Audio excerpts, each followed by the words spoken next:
السلام علیکم ورحمۃ اللہ وبرکاتہ۔ شہر رمضان الذی انزل فیہ القرآن، روزے کے مکروہات، یعنی جن چیزوں سے روزہ مکروہ ہو جاتا ہے۔ نمبر 1، گوند چبانا یا کوئی اور چیز منہ میں ڈالے رکھنا۔ نمبر 2، کوئی چیز چکھنا۔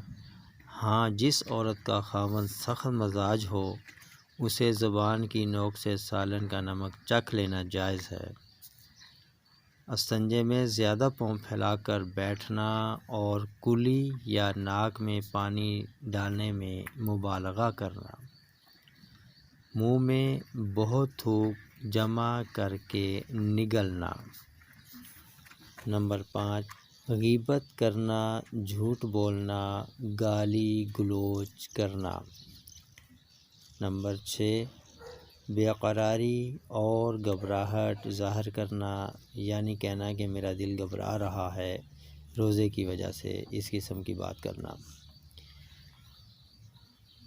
نہانے کی حاجت ہو جائے تو غسل کو قصداً صبح صادق کے بعد تک مؤخر کرنا، یہ مکروہ ہے۔